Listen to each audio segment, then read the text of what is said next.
আসসালামু আলাইকুম। আপনারা সবাই কেমন আছেন? আলহামদুলিল্লাহ, আমরা সবাই ভালো আছি। আজকেও ছোট্ট একটি রান্নার পরিবেশন নিয়ে হাজির হয়েছি। প্রীতিস ভ্লগে আপনাদের স্বাগতম জানাচ্ছি। আজকে আমি কি কি রান্না করেছি সেগুলো আপনাদের কাছে শেয়ার করব।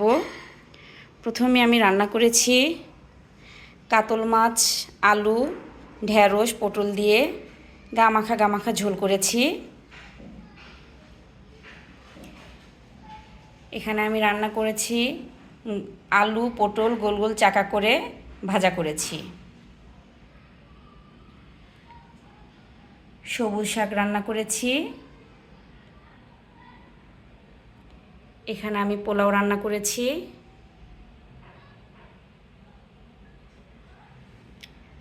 আলু দিয়ে ফার্মের মুরগির ঝোল করেছি।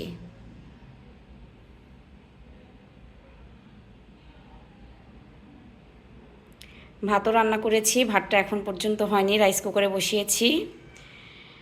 আমার রান্নার ভিডিও যদি আপনাদের ভালো লেগে থাকে বা পরিবেশনের ভিডিও যদি আপনাদের ভালো লেগে থাকে, প্লিজ লাইক করবেন, কমেন্ট করবেন, শেয়ার করবেন, সাবস্ক্রাইব করবেন, আমার পাশে থাকবেন, আমাকে উৎসাহ দিবেন। আমি আরও ভালো ভালো রান্না করব, আমাদের জন্য দোয়া করবেন। আসসালামু আলাইকুম।